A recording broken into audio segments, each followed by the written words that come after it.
하나님은 굳은 마음을 보시고 탄식하세요. 망치라는 이름의 뜻을 가진 마가복음 계속해서 보고 있고요. 우리 지난 시간에 유대 광야에서 세례를 받으시고 또 시험을 받으시는 그런 이야기, 그리고 이제 갈릴리로 가셔서 갈릴리 땅에서 사역을 하시는 이야기를 우리가 살펴봤습니다. 마가복음의 이야기는 노란색으로 제가 표시해 놓은데, 그래서 오늘 여기까지, 마지막으로 이제 오병이어하고 제자들을 시험하시고 이방인 전도까지 가는 그 이야기를 이제 살펴보도록 하겠고요. 자, 마가복음에 기억나시죠? 곧, 즉시 이런 이야기들이 계속 나와요. 빨리빨리 이야기를 전개하고 말하고 싶은 바는 한 가지입니다. 바로 낮아져야 된다는 얘기를 하는 건데, 한번 살펴볼게요. 그래서 우리 광야로 이끄셨고 또 이제 이방 땅으로 오늘 이제 가게 되는 이야기인데, 자, 우리 지난 시간에 기억나시죠? 예수님께서 회개하고 복음을 믿으라 이렇게 시작했는데, 그래서 중간에 보시면은 죄수 중에 죄수인 마태를 부르셨잖아요. 뭐 하기 위해서 부르셨어요? 예수님은 죄인을 부르러 오셨고 죄를 사하는 권세가 있다. 그래서 나와 함께 살고 나와 함께 기뻐하고 그렇게 하면 좋겠다 했는데 사람들이 그걸 거부하잖아요. 그러니까 어떻게 끝났어요? 성령 모독죄는 용서받지 못한다. 내가 이렇게 말하고 전할 때 잘 들어라. 그러면서 중간에 천국 비유를 말씀하시죠. 4가지 정도 얘기하시지만 결론적으로는 사람의 마음속에 있는 것이 드러날 수밖에 없다. 그러니까 너희들이 하나님의 마음에 공감하면 그것이 삶으로 드러나야 되는데 너희들은 지금 공감하지 못하고 있다는 거죠. 그래서 사실 지금 이 전반부 이방으로 이끄는 망치, 이 부분에서 말씀하시는 거는 마음이 뒤틀렸다는 거예요. 마음이. 이 복음을 듣지 않는 근본적인 이유는 너희들의 마음의 문제다. 오늘 그 얘기를 하고 계십니다. 상당히 많은 얘기가 되게 빠르게 전개가 되고 있거든요. 근데 그 중간에 보면은 예수님께 나아오기만 하면 모두 고침을 받아요. 근데 문제는 나아오질 않아요. 예수님께 마음 열지를 않아요. 그런 이야기들을 쭉 한번 살펴보고 나중에 정리를 한번 해서 이런 얘기를 하고 계시는구나. 이 복음서의 저자들이 그냥 예수님의 이야기들을 산발적으로 기록한 게 아니라 이 저자들마다 특히 강조하고 싶은 것들이 있는 거예요. 마가 같은 경우는 사람의 이 중심에 대해서 꿰뚫어보고 중심이 악하다. 이 중심이 낮아질 마음이 없는 거예요. 예수님께 나아가고 싶은 마음이 없어요. 그거를 아주 적나라하게 지적을 하고 있어요. 마태 같은 경우는 어떤 얘기를 많이 했죠? 좀 교훈적인 얘기를 많이 했죠. 마태 같은 경우는 옛날에 이런 말씀을 주셨는데 우리가 왜곡하고 있다. 우리가 옛날에 이렇게 알고 있던 것들을 다시 설명해 주시고 이렇게 유대인들에게 말씀해 주셨다면 이거는 이제 모든 사람들이 다 높아지려고 하는 그런 세상이잖아요. 그런 세상에서 마음의 문제다. 한번 살펴보겠습니다. 자, 4장 35절부터 한번 볼게요. 마가복음 4장 35절. 바로 그날 저녁이 되었을 때 예수님이 제자들에게 말씀하신다. 건너편으로 갑시다. 제자들은 무리를 뒤로하고 예수님을 배에 타고 계신 그대로 모시고 간다. 다른 배들도 따라붙었다. 이런 말들이 있어요. 그러니까 마가복음에 보면 같은 얘기를 하는데 약간 그 첨가하는 내용들이 몇 가지가 있어요. 마태복음에 없었던 내용들이. 거센 바람이 크게 휘몰아친다. 여러분 마태랑 마가를 이렇게 비교해 보면은 마태는 그냥 평이하게 썼거든요. 거기 핵심이 없는데 마가는 좀 더 격하게 씁니다. 표현들을. 거센 바람이 크게 휘몰아친다. 파도가 배 안으로 넘쳐 들어왔다. 이미 배가 물에 잠길 정도였다. 그런데도 예수님은 배 뒤쪽에서 베개를 베고 주무시고 계셨다. 그래서 제자들이 예수님을 깨우며 소리친다. 선생님, 우리가 죽게 생겼는데 걱정도 안 되세요? 예수님이 깨어 일어나서 바람을 꾸짖으시고 바다에게 소리쳤다. 조용히 해라. 입 다물고 있어라. 그러자 바람이 잦아들어 매우 고요해졌다. 예수님이 제자들에게 말씀하셨다. 왜 겁을 먹고 있나요? 아직도 믿음이 없나요? 제자들은 매우 두려워했고. 자, 이런 표현들, 제자들은 매우 두려워했다. 원문에 보면 큰 두려움으로 두려워했다. 아주 과장하고 있는 거예요. 폭풍은 격했고 제자들은 아주 놀라워했고 아주 무서워했고 자기들끼리 수군거렸다. 정말 누구지 이분은? 바람도 바다도 순순히 그분 말씀을 듣는구나.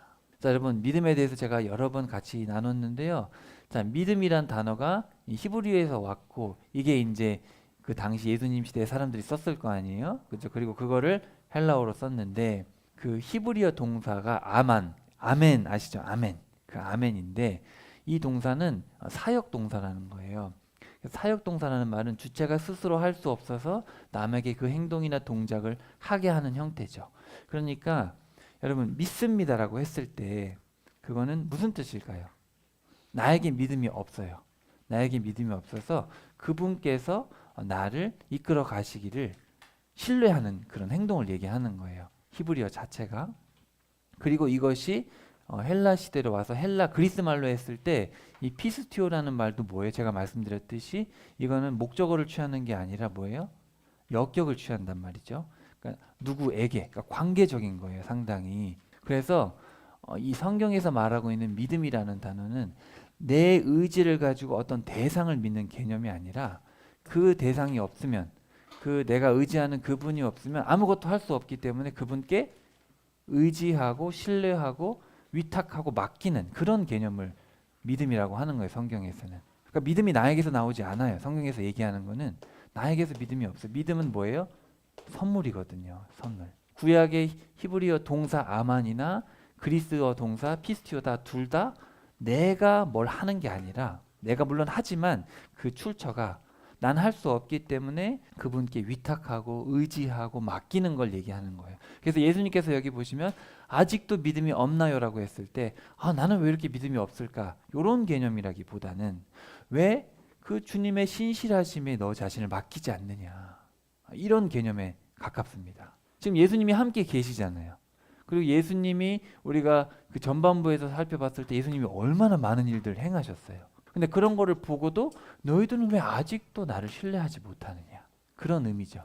물론 여러분이 알고 있는 그 믿음이 없나요랑 크게 다르진 않는데, 제가 이 원어를 들어 설명하는 이유는 우리가 자꾸 이 믿음이 왜 내한테 믿음이 없지 이렇게 생각을 하니까, 원래 우리에게 믿음이 없어요. 우리 안에 신실함과 선함이 없어요. 근데 우리는 그 선하시고 신실하신 주님께 우리를 맡겨야 되는데 맡기지를 않는 거예요. 이 많은 것들을 해주셔도. 그러니까 사실은 뭐예요? 마음의 문제라는 거예요. 마음의 문제다. 자, 예수님 일행이 바다 건너편 거라사 사람들이 사는 지역으로 갔다. 예수님이 배에서 내리시자 곧바로 더러운 영에 붙들린 사람이 무덤들 사이에서 나와서 예수님을 만났다. 그 사람은 무덤들이 있는 곳에 거처를 두고 살았는데 사슬로 그를 묶어둘 수 있는 사람이 아무도 없었다. 여러 번 족쇄와 사슬을 묶어뒀지만 사슬을 끊어버리고 족쇄를 부셔버렸기 때문이다. 그를 힘으로 눌러 막을 수 있는 사람은 아무도 없었다. 끊임없이 밤낮 무덤들 사이에서 여러 산에서 소리 지르며 자기 몸을 돌로 내리찍곤 했다. 너무 불쌍하죠? 귀신이 들려가지고 돌로 자기 몸을 찢고 소리 지르고 옷도 막 안 입고 있고 막 그런 불쌍한 사람이었어요. 거라사 지방은 저쪽이에요. 예수님이 주요로 사역하시던 지역은 북서쪽이잖아요, 그죠? 저쪽이고 여기는 유대인이 안 살던 이방인 지역인데 저 거라사 지방이 그런 일이 있었다. 그가 멀리서 예수님을 보고서 달려와 예수님께 엎드려 절했다. 크게 소리를 질러 말한다. 저한테 왜 이러십니까? 더없이 높으신 하나님의 아들 예수님, 하나님의 이름으로 간곡히 빕니다. 저를 윽박지르지 마십시오. 예수님이 그에게 더러운 영아 그 사람에게서 떠나가라 하고 말씀하셨기 때문이다. 예수님이 더러운 영에게 캐물으셨다. 너의 이름이 무엇이냐? 제 이름은 레기온입니다. 자, 레기온이라는 말은 군단이에요. 그럼 로마 군단은 6천 명에서 10,000명 가까이 되는 얼마나 많은 귀신들이 지금 들어가 있다는 거예요. 그렇죠? 더러운 영은 몇 번이고 예수님께 사정했다. 자기들을 그 지역에서 내보내지 말라고 말했다. 누가복음에 보면은 무적행에 넣어주지 마세요. 무적행은 귀신들이 심판받는 곳인데 글로 보내지 말아주세요. 마침 거기 산비탈에서 큰 돼지떼가 풀을 뜯어먹고 있었다. 더러운 영도 예수님께 사정했다. 저희를 보내 돼지들한테 들어가게 해주십시오. 예수님이 허락해 주셨다. 그러자 더러운 영들이 나와서 돼지들한테 들어갔다. 돼지떼가 벼랑으로 돌진하여 바다에 떨어졌는데 몇 마리예요? 2,000마리였다. 어마어마하죠. 돼지들이 바닷속에 숨이 막혀 죽었다. 돼지치던 사람들이 달아나 그 도시 안에 둘레 여러 농장으로 가서 이 일을 알렸다. 그러자 사람들이 무슨 일이 벌어졌는지 직접 보러 왔다. 사람들이 예수님께로 와서 눈여겨보니 귀신 들린 사람이 옷을 입고 멀쩡하게 앉아있다. 너무 좋은 일이에요? 안 좋은 일이에요? 너무 좋은 일이죠. 그렇게 고통받던 자가 자유하게 됐어요. 레기온 귀신이 붙었던 그 사람이다. 그래서 사람들이 두려움에 사로잡혔다. 이 일을 지켜본 사람들이 귀신 들린 사람에게 어떤 일이 일어났는지를 그들에게 이야기해 주었다. 돼지들 이야기도 해주었다. 그러자 사람들은 예수님께 자기네 지역에서 떠나 달라고 사정하기 시작했다. 그렇죠? 왜 예수님을 떠나라 그럴까? 예수님이 배에 올라타시자 귀신 들렸던 사람이 예수님께 사정했다. 함께 있도록 해달라는 것이었다. 그러나 예수님은 허락하지 않으셨다. 오히려 이렇게 말씀하신다. 집으로 가세요. 가족들한테로요. 그리고 그들에게 다 알리세요. 주님이 그대를 위해 해주신 일이 무엇인지 또 어떻게 불쌍히 여겨주셨는지를요. 그가 떠나가서 예수님이 자기를 위해 해주신 일을 데가폴리스에서 모두 선포하기 시작했다. 그래서 다들 놀라워했다. 누가복음하고 거의 본문이 같아요. 약간 다른데 그래도 거의 같기 때문에 제가 그냥 가져왔어요.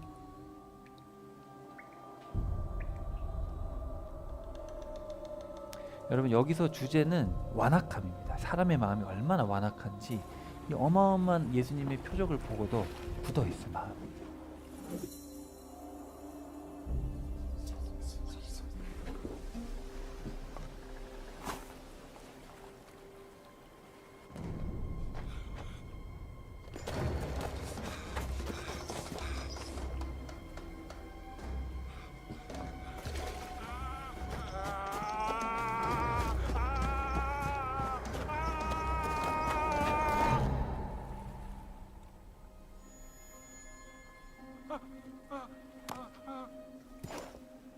Jesus, Son of the Most High God, what do you want with me? I beg you, don't punish me. What is your name? Legion. Lord, we beg you, do not send us into the abyss. Let us enter into the herd of swine.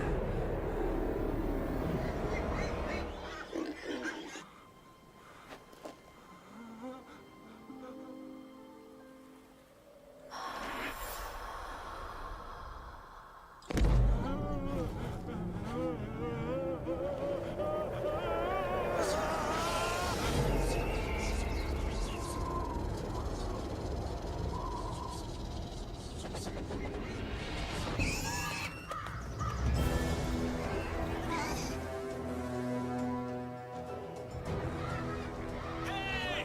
Come back! Come back! Stop! Stop!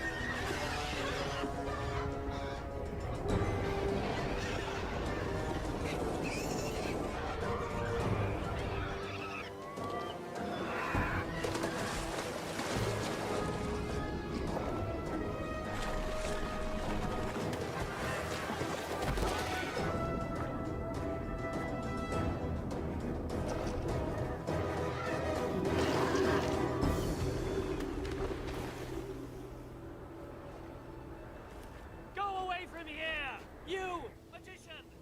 Leave us!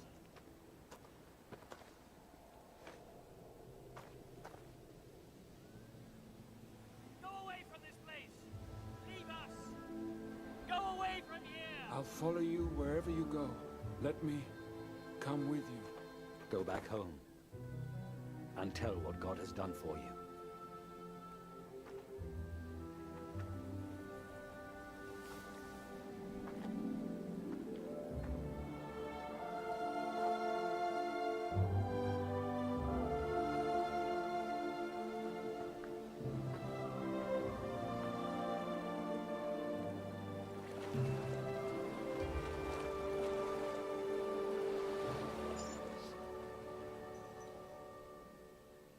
자, 이렇게 위대한 일을 행하셔도 왜 사람들은 마음이 바뀌지 않을까? 마가가 지금 계속해서 강조하고 있는 거죠. 한번 보겠습니다. 자, 예수님이 배를 타고 다시 건너편으로 가시자 큰 무리가 예수님께로 모여들었다. 예수님은 바닷가에 계셨다. 그때 회당 지도자들 가운데 한 사람이 온다. 이름은 야이로. 여러분 회당장이면은 엄청 높은 사람이죠. 그 가버나움이란 동네가 당시에 되게 큰 도시였, 가장 큰 도시인데 거기에 회당장들 중에 하나다. 그러니까 회당을 이렇게 인도하는 지도자 중에 한 명. 그러니까 얼마나 높은 사람이에요? 그는 예수님을 보고 발 앞에 꿇어 엎드린다. 그러고는 예수님께 애원한다. 제 딸아이가 다 죽어갑니다. 오셔서 딸에게 두 손을 얹어 구원해 주세요. 살려내 주세요. 그러자 예수님이 그와 함께 가셨다. 또 큰 무리가 따라가며 예수님을 사방에서 밀어댔다. 그런데 12년 동안 출혈병에 시달려온 여자가 있었다. 그는 많은 의사들에게 괴로움을 많이 겪었고 재산을 다 날려버렸다. 그렇지만 전혀 쓸데없었고 오히려 상태는 더 나빠졌다. 그는 예수님의 소문을 듣고 무리 틈에 끼어와서 뒤에서 예수님의 겉옷을 만들었다. 저분의 겉옷만 건드려도 나을 텐데 하고 계속 말해왔던 것이다. 곧바로 이 피의 뿌리가 사라졌으며 그는 병이 나았음을 몸으로 느꼈다. 그때 곧바로 예수님이 자기에게서 능력이 흘러나갔음을 스스로 알아차리시고 무리 가운데서 몸을 돌려 부르셨다. 누가 내 겉옷을 건드렸나요?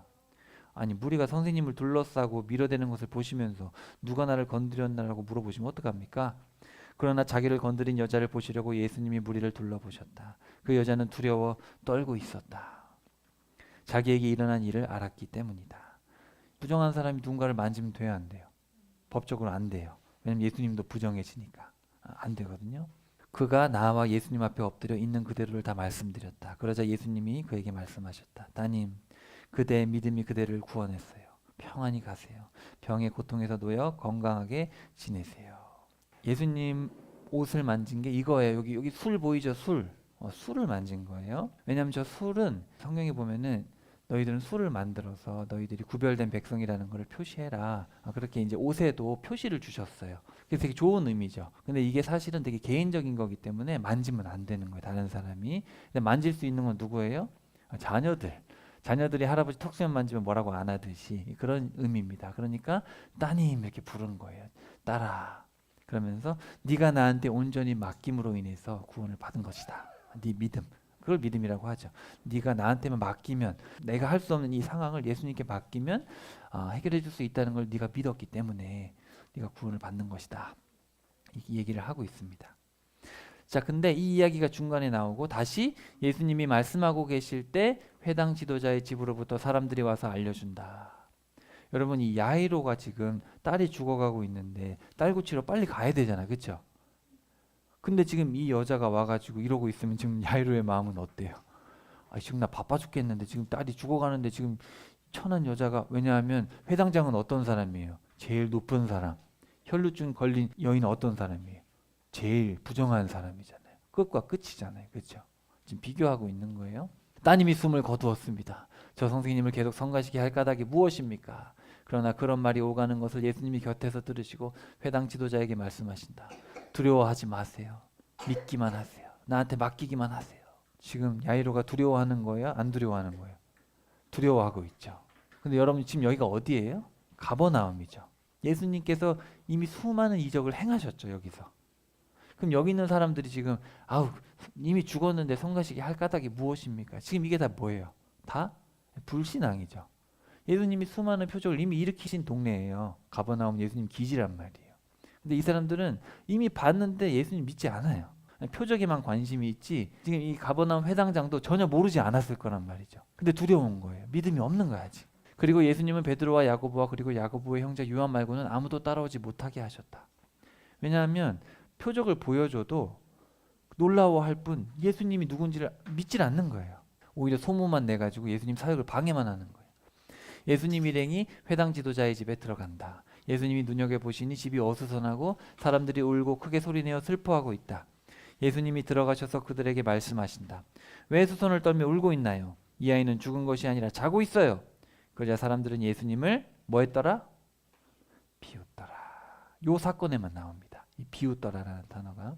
예수님이 그 많은 일들을 행하시는 걸 보고도 여러분 회당에서 귀신도 나갔죠. 이미. 그리고 지금 좀 전에 무슨 일이 있었어요? 거라사 지방에서 어마어마한 일도 있었잖아요. 막 소문이 막 났을 거 아니에요, 지금. 그렇죠? 그런 상황에서도 이 사람들은 예수님이 이런 일들을 하는 걸 비웃고 있단 말이죠. 예수님은 몸소 사람들을 다 내쫓으시고 아이의 아버지와 어머니 그리고 함께 간 제자들을 데리고 아이가 있는 곳으로 들어가신다. 예수님이 왜 사람들을 내쫓는지 좀 이해가 되세요? 이 사람들이 마음이 이미 보이는 거예요. 예수님은 다 보여주고 말해줘도 비웃어요. 믿음이 없는 거예요. 그리고 함께 간 제자들을 데리고 아이가 있는 곳으로 들어가신다. 예수님이 아이의 손을 붙잡고 탈리다 쿰 소녀야 일어나라. 쿰이 일어나라예요. 이 말을 번역하면 소녀야 너에게 말한다 일어나라. 곧바로 그 소녀가 일어나서 걸어다녔다. 아이는 12살이었다. 곧바로 사람들은 넋이 나갈 정도로 크게 놀랐다. 여기도 표현이 보면 원문에 보면 정말 넋이 나갈 정도로 놀라고 놀랐다. 놀램의 큰 놀램이다. 이렇게 써 있어요. 예수님이 그들에게 단단히 명령하시 이 일을 아무도 모르게 하라 하셨다. 또 말씀하시기를 아이에게 먹을 것을 주라고 하셨다. 정말 충격적인 일이죠. 12년 동안 혈류증을 앓았던 여인이 예수님을 의지했을 때 바로 나았고 12살이면 이제 성인이 되는 나이죠. 그런 나이인데 이 12살 된 아이를 예수님께서 말씀으로 죽은 아이를 고쳤죠. 그리고 군대 귀신 들린 자를 고치셨고, 이거 뭐 위대한 일들이잖아요, 그렇죠? 그럼에도 불구하고 사람들의 마음이 어때요? 예수님이 거기서 나오셨다. 그리고 자기 고향 마을로 가시는데 제자들도 따라간다. 안식일이 되었을 때 예수님이 회당에서 가르치기 시작하셨다. 그러자 많은 사람들이 듣고 몹시 놀라서 말했다. 이 사람이 어디서 이런 걸 얻었지? 받은 지혜는 어디서 온 거지? 손을 통해 나타나는 놀라운 일들은 어떻게 된 거지? 이 사람 건축가였잖아. 마리아의 아들 아니야? 야고보와 요새와 유다와 시몬의 형이잖아. 그의 여동생들도 우리 곁에 있잖아. 이렇게 예수님 때문에 사람들이 걸려 넘어지고 있었다. 여러분, 지금 예수님이 하신 일이 걸려 넘어질 일이에요? 아니면 좋을 일이에요? 그럼 왜 이렇게 사람들은 이것 때문에 걸려 넘어지고 있을까요? 왜 그럴까? 사람의 마음이 도대체 뭐가 들어있길래? 그러자 예수님이 그들에게 말씀하셨다. 예언자가 존중받지 못하는 경우가 없습니다. 자기 고향과 자기 친족과 자기 집에서 말고는요. 그래서 예수님이 거기서는 능력을 내보이고 놀라운 일을 아예 하실 수 없었다. 다만 아픈 사람 몇 명에게만 두 손을 얹어 고쳐주실 뿐이었다. 그리고 고향 사람들이 믿지 않아서였다. 예수님이 놀랍게 여기셨다. 이 다우마조라는 말은 놀라는 거예요. 놀란다. 예수님도 이렇게 많이 보여줬는데도 자신을 의지하지 않는 게 놀랍다는 거죠. 하나님 입장에서도. 부모 입장에서 자녀에게 그렇게 사랑을 베풀었는데도 자녀가 부모의 사랑을 몰라주면 한편으로는 놀랍기도 할 거예요. 이거 뭐길래 이게 사랑을 몰라줄까? 예수님이 둘레 여러 마을로 돌아다니시면서 가르치고 계셨다. 예수님이 12를 가까이 부르신다. 그러고는 2명씩 짝을 지어 내보내기 시작하셨다. 그때 그들에게 더러운 영들을 물리칠 권한도 주셨다. 길을 나설 때 지팡이 말고는 아무것도 들고 가지 마세요. 먹을 것이든 보찜이든 허리에 두르는 돈주머니든 샌들은 신어도 되지만 통옷을 2벌 걸쳐 입지는 마세요. 어디서든 어느 집에 들어가거든 거기서 떠날 때까지 그 집에서 내내 머무세요. 어느 곳에서든지 그대들을 받아들이지 않고 그대들의 말을 듣지 않는다고 합시다. 그러면 거기서 떠날 때 발밑에 묻은 흙먼지를 떨어내버려서 그들에게 불리한 증거가 되게 하세요. 그들이 나가서 사람들에게 회개하라고 선포했다. 또한 많은 귀신을 쫓아냈다. 그리고 많은 나쁜 사람들에게 올리브 기름을 발라주었고 또 고쳐주었다. 그런 와중에 헤롯 임금이 예수님의 소식을 들었다. 예수님이 놀라운 일들을 행하시고 또 제자들을 보내서 많은 일들을 행하시고 있구나 이런 소식을 들었어요. 그랬더니 침례자 요한이 죽은 사람들 가운데서 일으킴을 받아 살아났구나. 이런 까닭에 그가 능력을 내보이는 놀라운 일들을 하는구나. 다른 사람들이 말했다. 그분은 엘리야다. 또 다른 사람들이 말했다. 그분은 예언자야. 예언자 가운데 한 분 같아. 헤롯이 듣고서 말했다. 그 사람 요한의 목을 베게 한 것이 바로 나다. 그런데 이 사람이 일으킴을 받아 살아났구나. 헤롯이 그런 얘기를 하는 거예요. 사실은 헤롯 자신이 사람을 보내 요한을 붙잡아다가 그를 묶어서 감옥에 가두어두게 한 적이 있었다. 자기 형제 빌립의 아내 헤로디아와 관련된 일 때문이었다. 헤롯은 헤로디아와 결혼했다. 안디바가 자기의 이복 동생 빌립의 아내 헤로디아를 데리고 결혼을 했잖아요. 그러면 안 되잖아요. 동생의 아내를 데려오면 돼요, 안 돼요? 안 되는데 그것 때문에 세례 요한이 뭐라고 했단 말이죠. 형제의 아내를 차지하는 것은 잘못된 겁니다. 그랬더니 헤로디아가 요한에게 앙심을 품어서 저 요한을 죽여버리고 싶다. 이런 생각을 했는데 그렇게 못한 거예요. 왜냐하면 헤롯 안디바가 요한을 두려워하고 있었기 때문이었다. 요한이 의롭고 거룩한 사람인 것을 알고 있었기 때문이다. 헤롯은 요한을 지켜주고 있었다. 그의 말을 들으면 어쩔 줄 몰라 쩔쩔맸지만 그의 말을 기꺼이 듣곤 했다. 근데 기회가 왔다. 헤롯이 자기 생일에 높은 관리들과 지휘관들과 갈릴레아 중요한 사람들을 위해 잔치를 베풀었다. 그때 헤로디아의 딸이 춤을 춘 거예요. 그러니까 모든 손님들을 기쁘게 해줬어요. 기분 좋네. 바라는 것이 있으면 말해봐라. 내가 다 해주겠다. 내가 나라 절반이라도 주겠다. 그랬더니 이 살로메인데 살로메 가가지고 헤로디아 엄마한테 물은 거야. 엄마 뭐 달라고 할까요? 가서 세례 요한의 목을 잘라 나한테 가져오라 그래라. 무서운 모녀죠. 무서운 사람들이에요. 그래가지고 헤롯이 고민을 했어요. 말도 안 돼. 그렇지만 사람들 눈치 보느라 안 할 수도 없고 그래가지고 사형 집행관을 보내가지고 요한의 머리를 잘라서 여기다 가져온 거예요. 그래서 요한의 제자들이 소식을 듣고 요한의 죽음을 모셔가지고 무덤에 했다. 잠깐 그 얘기가 나온 다음에 사도들이 예수님께 다시 모여들었어요. 제자들을 보낸 다음에 제자들이 다시 돌아왔어요. 그리고 자기들이 무엇을 했는지 무엇을 가르쳤는지 모두 다 알려드렸다. 예수님이 말씀하신다. 그대들이야말로 저기 외딴 곳에 가서 좀 쉬세요. 오가는 사람이 많아서 먹을 틈도 없었기 때문이다. 그래서 그들은 배를 타고 따로 외떨어진 곳으로 떠나갔다. 그들이 가는 것을 사람들이 보았고 많은 사람들이 그것을 알아차렸다. 그래서 모든 도시에서 나온 사람들이 물길을 따라 다 함께 그리로 달려가서 그들보다 앞서 도착했다. 예수님은 배에서 내려 큰 무리를 보시고 그들 때문에 가슴이 아프셨다. 그들이 목자 없는 양과 같아서였다. 그래서 예수님은 그들에게 많은 것을 가르쳐주기 시작하셨다. 자, 여러분, 이 상황이 어떤 상황이냐면 예수님께서 거라사에서 귀신 쫓으셨죠. 야이로의 딸 고치셨죠. 그리고 혈루증도 고치셨죠. 수많은 이런 표적들을 행하니까 사람들이 어떻게 하겠어요? 막 몰려드는 거예요. 야, 저기 기적이 일어난단다. 막 몰려들어요. 그리고 지금 누가 죽었어요? 세례 요한이 죽었어요. 세례 요한이 하나님의 선지자인갑다 해가지고 세례 요한을 따르던 사람들도 있었고, 예수가 선지자인가 보다 그 예수를 따르던 사람들이 있었는데, 세례 요한을 죽으니까 사람들이 세례 요한이 메시아가 아니었네. 그럼 누구한테 갈까? 또 예수님 우라랑 따라다니고. 그러니까 이런 상황인 거예요, 지금 사람들이. 기적이 일어났다니까 막 따라다니는데도 믿지는 않아. 예수님이 정말 그런가? 안 믿는 사람도 많고. 그러니까 예수님이 지금 마음이 아픈 거죠. 예수님이 수많은 말씀을 하시고 많이 보여줘도 사람들이 마치 그냥 목자 없는 양같이 우르르르르 몰려다니는 그런 상황인 거죠. 이미 시간이 많이 늦어지자 제자들이 예수님께 다가와 말씀드렸다. 너무 늦었습니다. 사람들을 내보내시지요. 둘레 농장과 마을로 가서 먹을 것을 먹게 하시지요. 그러자 예수님이 말씀하셨다. 그대들이 주세요. 그들에게 먹을 것을. 그대들이 주세요. 아니, 예수님, 우리가 200데나리온어치 빵을 사서 먹으라고 하란 말입니까? 200데나리온이면은 200일치 일을 하는 거예요. 지금 뭐 10만 원에서 20만 원 잡았을 때 2, 3천만 원 정도 되는 돈이에요. 아니, 이렇게 많은 사람을 먹이려면 2, 3천만 원이나 필요한데 그 말이 되는 소리를 하셔야지요. 사실 그런 얘기를 하는 거죠. 그대들에게는 빵이 얼마나 있나요? 가서 확인해 보세요.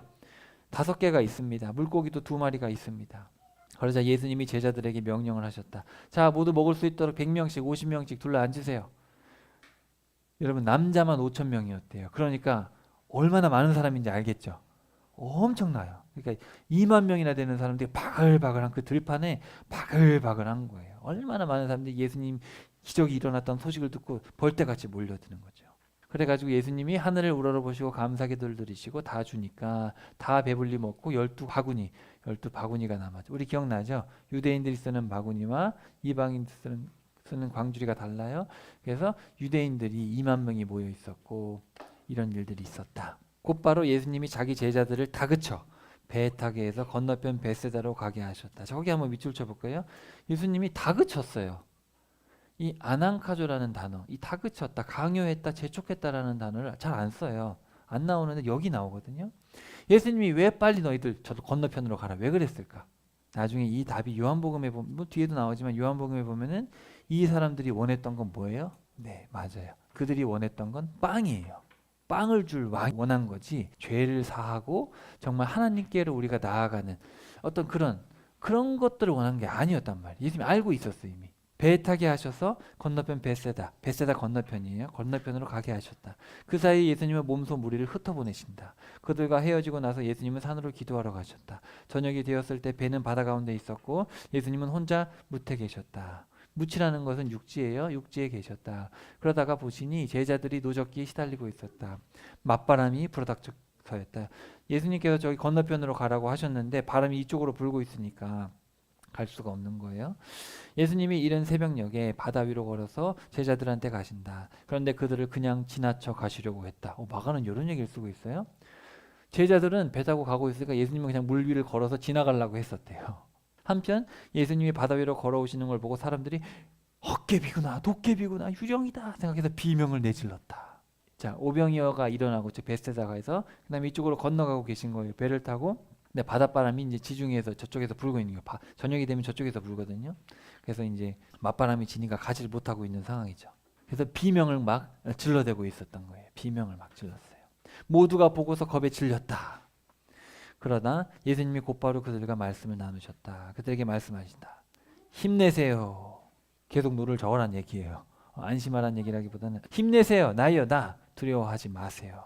예수님이 그들한테서 건너가 배에 올라타시자 바람이 잦아들었다. 제자들은 속으로 지나칠 정도로 몹시 놀라고 있었다. 지금 여러분 계속 마가가 의도적으로 이런 단어를 쓰고 있죠. 놀랬다. 무리를 빵으로 먹이신 일에서 깨달음을 얻지 못하고 그들의 마음이 자, 밑줄 쳐봅시다. 여기 중심 주제입니다. 마음이 어떻대요? 마음이 닫혀 있었다. 자, 여기 밑줄 치세요. 마음이 닫혀 있다. 여러분 마음이 열려 있어요? 예수님께 열려 있어요? 예수님께 이 모든 삶을 내 삶을 맡기면 사람들이 세상 사람들이 하라는 거 안 해도 내 자식 남들이 하라는 것처럼 안 키워도 내 자식 예수 믿으면 구원받고 잘 살 거라 믿어요? 아멘이세요? 그들의 마음이 닫혀 있어서였다. 자, 지금 마가가 계속해서 상당히 과장된 표현들을 쓰고 있다는 거 여러분 보실 수 있을 거예요. 그런 와중에서도 지금 제자들은 이런 어마어마한 기적들을 봤는데도 예수님이 함께 있음에도 불구하고 어때요? 두렵고 무섭고 놀라고 매번 놀래요. 여러분 예수님이 여러분의 삶의 주인이 되심을 믿으세요? 여러분의 삶을 맡기셨어요?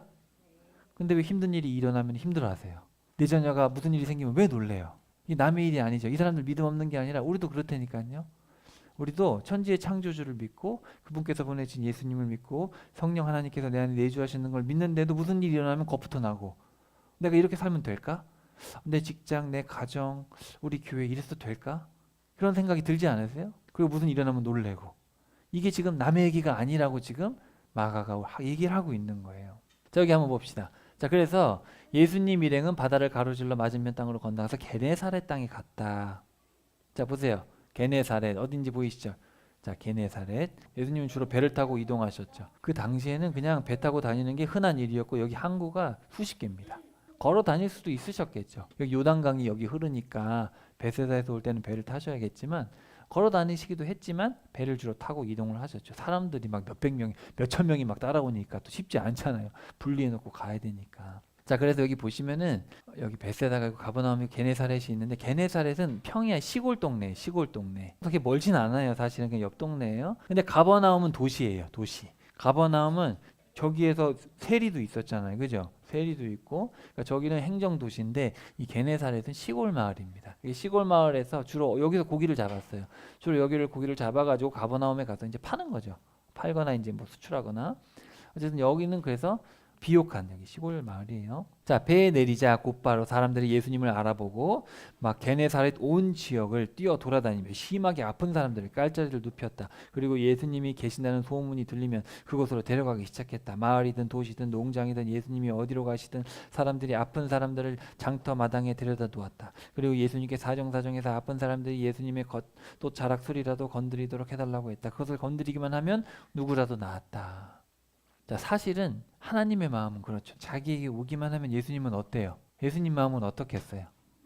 고쳐주기를 원하시죠. 여러분 부모의 마음은 그래요. 자녀들이 자기한테 오기만 하면 뭘 했든 용서해주고 뭘 했든 챙겨주고 그죠? 여러분 엄마 아빠한테 오랜만에 가는데 엄마 아빠가 너한테 줄 거 없어 나가! 그런 엄마 아빠 있어요 없어요? 오히려 자주 못 봐서 너무 아쉽잖아요. 근데 문제는 엄마 아빠한테 안 찾아오면 문제가 되는 거예요. 안 찾아오면 엄마 아빠 나한테 돈만 보내요. 돈만. 나 생활비 필요하니까 돈만 보내고 뭐 많을 필요는 없어요. 그건 뭔가 잘못된 거죠. 누구든지 주님께만 가기만 하면 다 나은 거예요. 하나님의 마음은 그래요. 그러니까 이 사람들 중에 주님께 가기만 한 사람들은 다 나았어요. 근데 바리새파 사람들과 율법학자 몇 명이 예수님께 내려와서 예수님께 이제 모여들었어요. 근데 예수님의 제자들이 더럽혀진 손으로 빵을 먹는 거예요. 왜냐하면 유대 사람들과 바리새파 사람들 자 보세요. 지금 여기 있는 사람들은 어디 사람이에요? 갈릴리 사람들인데 유대 사람들과 바리새파 사람들 참 뭔가 다 가졌고 종교적으로 막 되게 대단하다고 생각하는 사람들은 물을 한 움큼 떠서 손을 씻지 않으면 밥을 안 먹었어요. 그러니까 어른들로부터 내려온 전통을 굳게 지키려는 것이었다. 이런 거를 안 하면 밥을 먹지 않았죠. 그러니까 종교적으로 아주 뛰어났죠. 근데 이 사람들은 어때요? 예수님을 알아봐야 못 알아봐요? 오히려 못 알아보는 거예요. 희한하죠. 무엇 때문에 선생님의 제자들은 옛 어른들로부터 내려온 전통을 따라 살지 않고 더럽혀진 손으로 빵을 먹습니까? 당신네들 겉다르고 속다른 사람들을 두고 이사야가 제대로 예언했죠. 성경에 적혀 있는 대로군요. 이 백성이 입술로는 나를 떠받들지만 그들의 마음은 나한테서 멀어져 있구나. 나를 받들어 섬겨봤다 쓸데없는 일이야. 가르친다고 가르치는 것이 사람들의 계명이니 당신들은 하나님의 계명을 제쳐놓고 사람들한테서 내려온 전통을 붙들고 있는 겁니다. 하나님의 계명은 잘도 무시하면서 당신들의 전통을 굳게 세우려 하는군요. 모세가 이렇게 말했죠.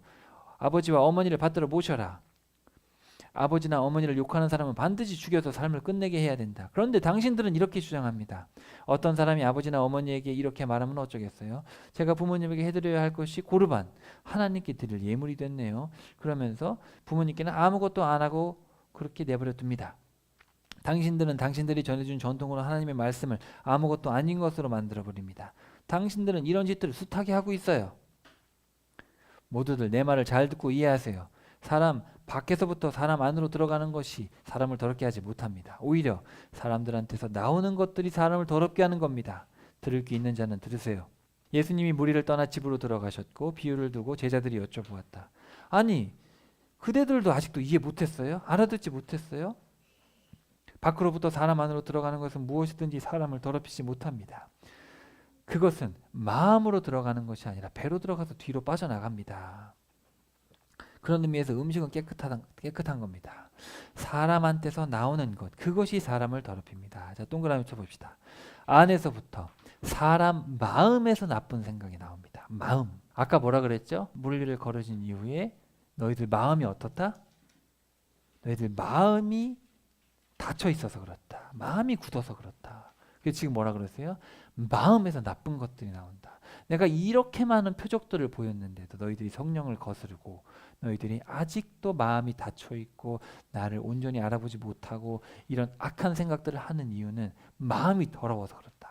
나에게만 나오면 내 마음을 헤아리기만 하면 우리 비유에서 말씀하셨잖아요. 천국 비유에서 내 마음을 알기만 하면 너희들이 나에게만 나오기만 하면 그리고 마음을 열고 내가 하는 일들을 보면 너희들이 하나님께 나올 수 있는데 너희들 마음에 악하기 때문에 너희들의 마음속에서 그런 것들이 나오는 것이고 나를 알아보지 못하는 것이다. 자, 이해되시죠? 이런 전반적인 흐름을 좀 볼 수 있어야 돼요.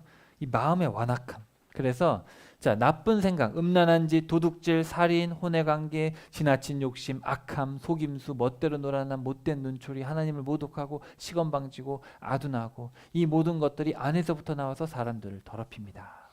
그렇죠. 예수님이 거기서 일어나서 두로 지역으로 가셨다. 어디로 가셨대요? 두로가 어디예요? 이방 땅이잖아요. 그죠? 그냥 이방 땅으로 가버리셨어요. 어떤 집에 들어가셨는데 그것을 아무도 모르기를 바라셨다. 하지만 숨길 수 없었다. 곧바로 한 여자가 예수님 소식을 들었는데 그에게는 더러운 영이 붙들린 어린 딸이 있었다. 그 여자가 와서 예수님 발 앞에 꿇어 엎드렸다. 그 여자는 그리스 사람으로 시리아 페니키아 출신이었다. 그가 딸한테서 귀신을 쫓아내달라고 예수님께 부탁드렸다. 그래서 예수님이 말씀하셨다. 자녀들을 먼저 배불리 먹이도록 놓아두세요. 자녀들이 먹을 것을 가져다가 강아지들한테 주는 것이 좋지 않습니다. 그가 예수님께 대답한다. 주님, 하지만 강아지들도 밥상 아래에서 아이들이 먹고 남은 부스러기를 먹습니다. 그렇죠. 저번에 우리 같이 나눴었던 구절이죠. 자, 예수님이 개라고 무시한 게 아니죠.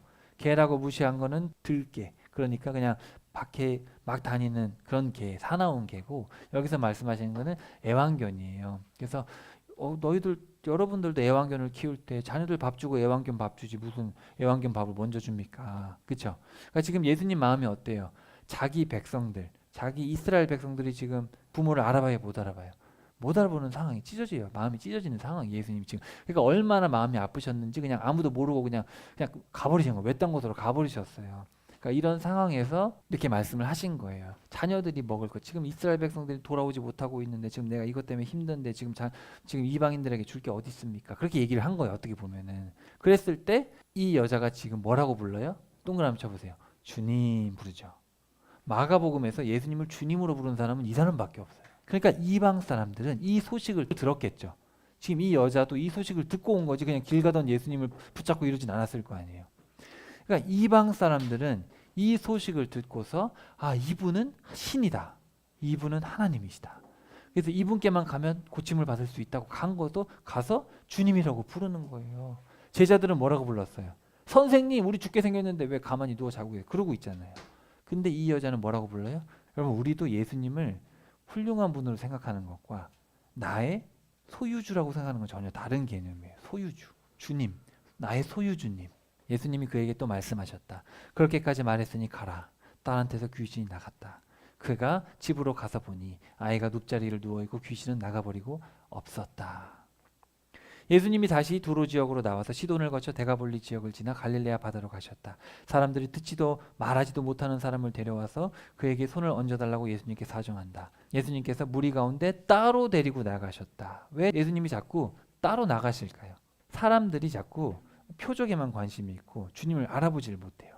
표적이 중요한 게 아니라 표적을 행하시는 그분을 바라봐야 되는데, 그렇죠? 근데 사람의 마음은 희한하게도 표적에만 관심이 있고 그 표적을 행하시는 주님, 그 마음이 없는 거예요. 그러니까 우리도 엄마 아빠는 어떤 분이에요? 1번 돈 주는 분, 2번 모든 것을 주시기까지 나를 사랑하는 분. 1번이에요, 2번이에요? 1번이라고 생각하면 되겠어요, 안 되겠어요? 안 되잖아요. 근데 그런 경우가 많다라는 거예요, 사람들의 마음에. 자, 그래서 따로 데리고 나가셔서 손가락을 예수님이 그 귀에 집어넣은 거예요. 이렇게 그 앞도 못 보고 귀도 안 들리니까 이 사람은 그냥 멍하니 있겠죠. 그러니까 여기다가 넣고 침을 뱉어서 그 혀에 바르셨대요. 예수님의 침을. 왜 그렇게 하셨을까? 이 사람은 듣지도 못하고 말도 못하니까 뭘 어떤 이런 표면적인 어떤 이런 게 없으면 이 사람은 아무것도 못하잖아요. 예수님이 나으라 해도 이 사람이 듣지도 못하는데 아무것도 모르니까 예수님이 이 사람이 알아차릴 수 있게 이렇게 만져주시고, 못 들으니까, 그리고 입에도 이렇게 말을 하신 거죠. 예수님이 하늘을 우러러보시고 한숨을 내쉬셨다. 원문은 탄식하다라는 단어가 써 있어요. 그리고 그에게 말씀하신다. 열려라. 곧바로 그 두 귀가 열렸고 묶인 혀가 풀어져서 똑똑히 말을 했다. 예수님이 왜 탄식을 하셨을까? 상황을 이해하시면 예수님이 지금 마음이 어때요?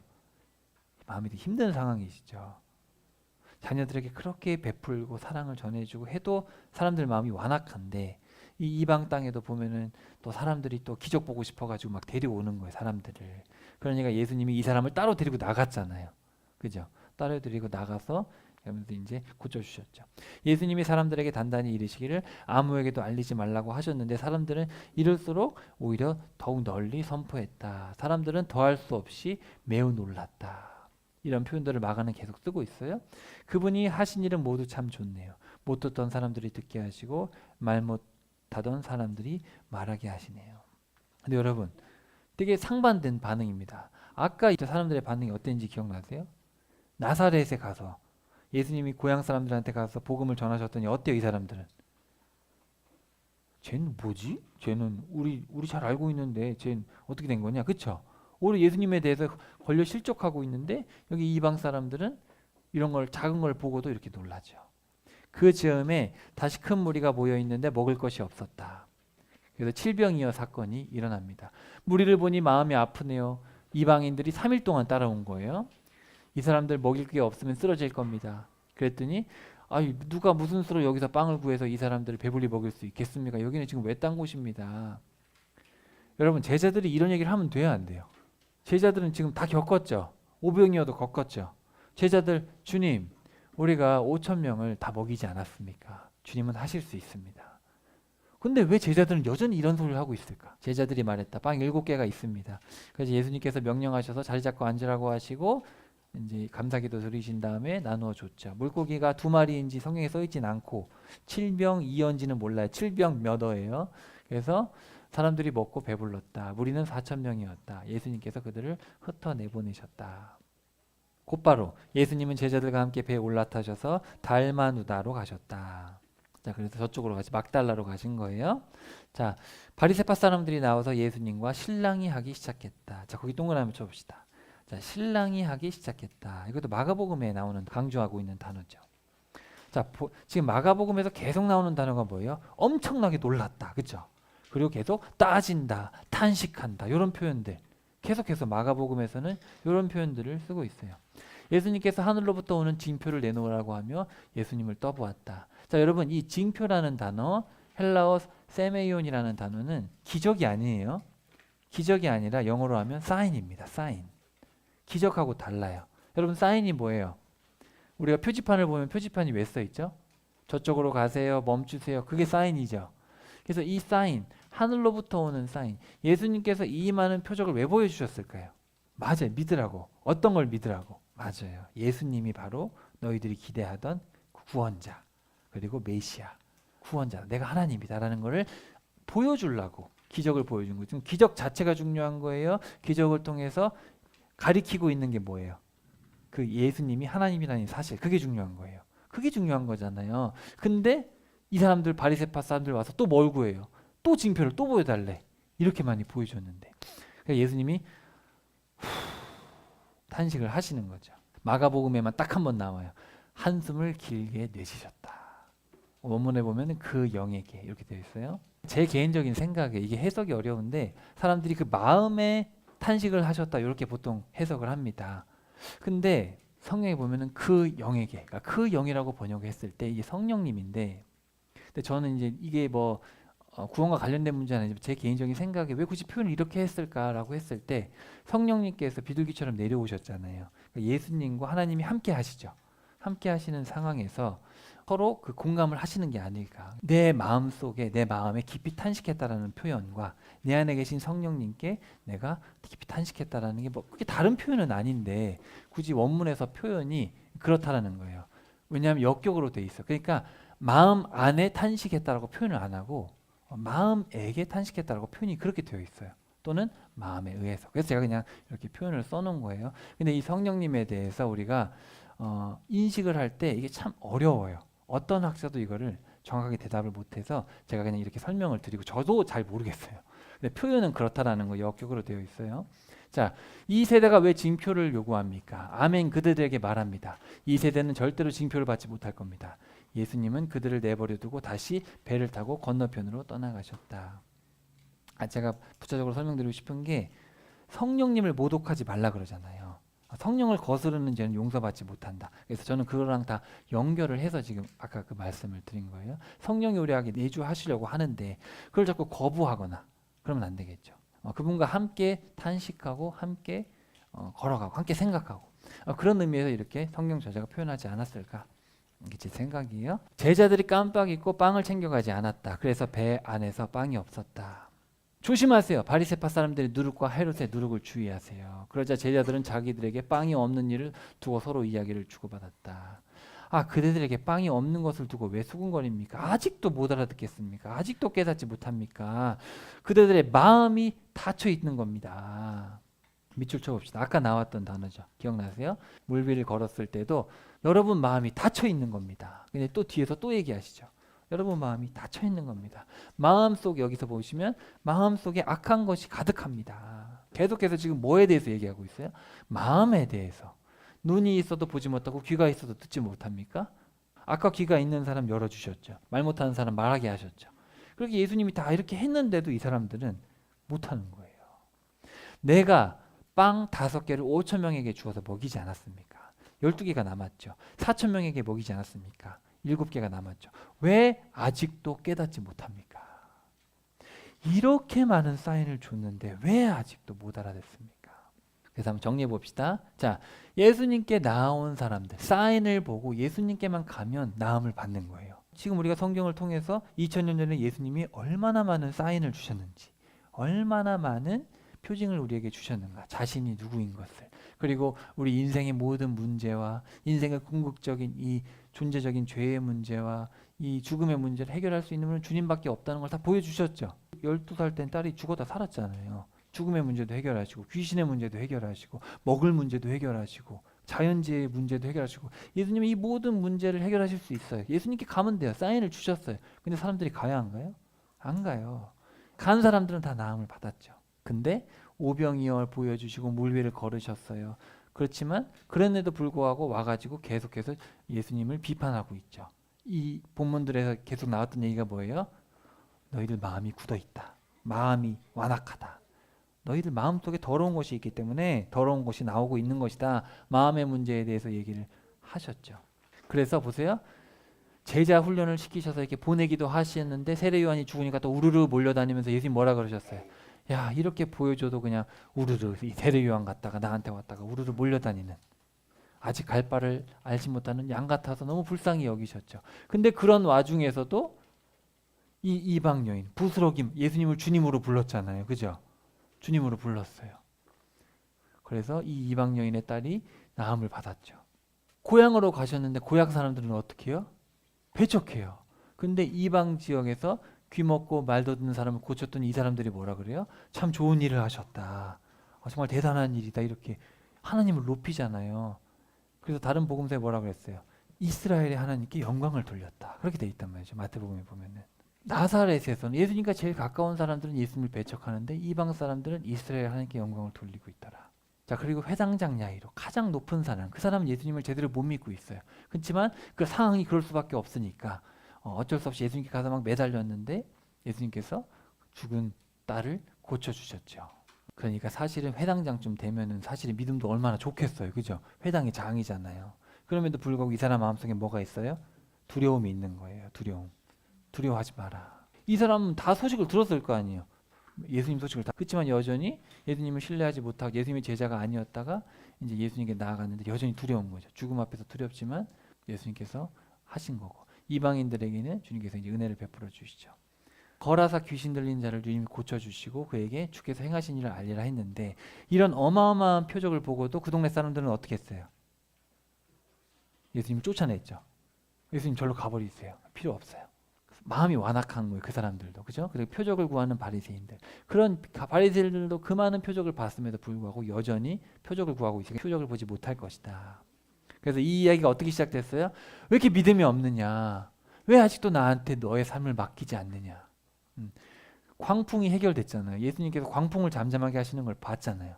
그럼 예수님이 누군지를 알아봐야 되는데 아직도 예수님께 자기의 삶을 맡기지 못하고 있어요. 이게 지금 누구 얘기예요? 우리 얘기예요. 여러분들이 성경을 읽고 2000년 전에 오신 예수님의 이야기를 봤으면 이거 딱 봐도 하나님이잖아요. 그리고 성경의 어떤 모든 것들을 봤을 때 이분이 우리의 주님이신데 우리가 왜 아직도 그분께 우리의 삶을 완전히 맡기지 못할까? 그래서 맨 뒤로 가시면 뭐라 그래요? 아직도 깨닫지 못하느냐. 먹을 빵의 문제가 아니라 너희들 마음의 문제다.